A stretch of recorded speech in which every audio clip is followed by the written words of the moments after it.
ایک صحابی حضرت سعید بن عامر ہیں، حضرت عمر فاروق رضی اللہ تعالیٰ عنہ نے حضرت سعید بن عامر رضی اللہ تعالیٰ عنہ کو گورنر بنانا چاہتا حمص کا. انہوں نے کہا میں نہیں بنتا. فرمایا مجھے تم لوگوں نے بنا دیا ہے، خود گورنریاں بھی قبول نہیں کرتے. چلے گئے حضرت سعید بن عامر، گورنر بن گئے، صوبے کے گورنر.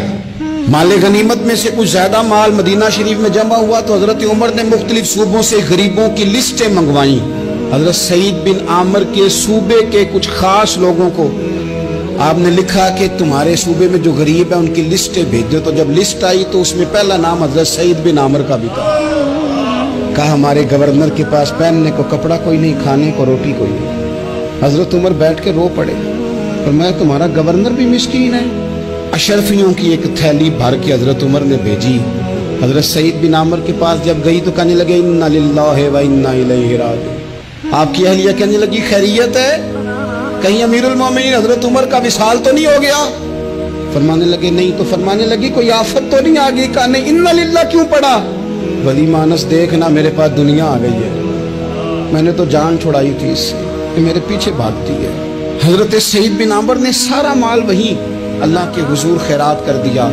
حضرت عمر ایک دفعہ دورے پہ آئے ان کے صوبے میں تو سب لوگوں کو جامع مسجد میں بلایا، حضرت سعید بن عامر کو بھی بلایا. ابن الجوزی لکھتے ہیں کہ حضرت عمر نے فرمایا لوگوں تمہیں اپنے گورنر سے کوئی شکایت تو نہیں؟ تو لوگوں نے کہا 4 شکایتیں. ایک تو ہمارے گورنر صاحب جب شروع میں آئے تھے تو فجر کی نماز کے بعد ہی آ کے لوگوں کے بیچ بیٹھ جاتے تھے.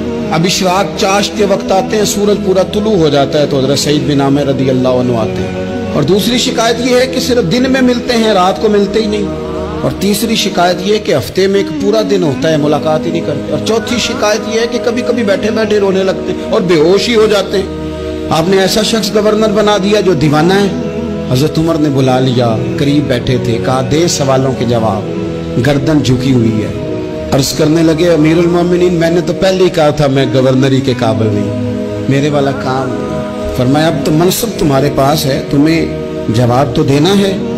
حضرت سعید بن عامر کہنے لگے حضور 4 میرے ساتھ مسئلے ہیں. فرمایا کون سے؟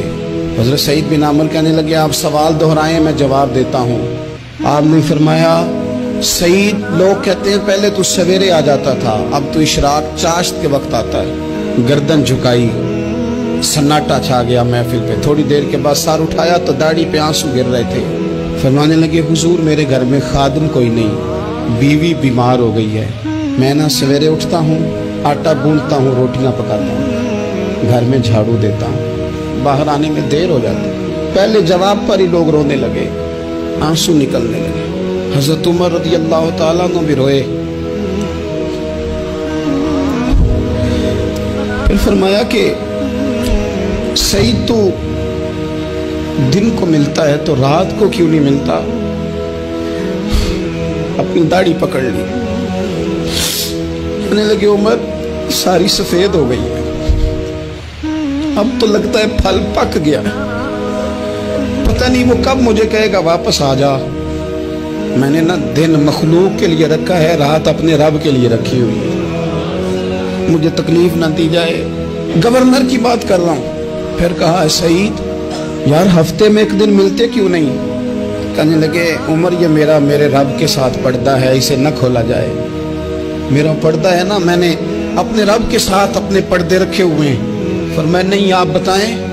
حضرت سعید بن عامر کہنے لگے غریب ہوں، ایک ہی جوڑا میرے پاس ہے، میں غریب ہوں. میرے جیسے لوگ ان کے پاس درجنوں جوڑے ہیں اور اس کے باوجود ان کی زبانوں پر شکر اس طرح نہیں آتا جیسے آنا چاہیے.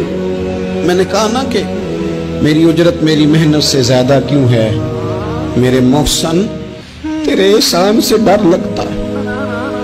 حضرت سعید بن عامر کہنے لگے ایک جوڑا ہے، ہفتے میں ایک دن دھو کے خشک ہونے کو ڈال لیتا ہوں، پھر بیوی کے کپڑے پہن کے بیٹھا رہتا ہوں. کس طرح گھر سے باہر نکلوں؟ میرا پردہ تھا، میں اپنی غریبیاں لوگوں کے سامنے نہیں رکھنا چاہتا. میں جانوں میرا رب جانے، میں راضی ہوں نا اس کی رضا پہ. اب تو حضرت عمر ہچکیاں لے کے رونے لگے. فرمانے لگے چل آخری سوال کا جواب ہی دے دے، کبھی کبھی روتے ہو تو بے ہوش ہی ہو جاتے ہو.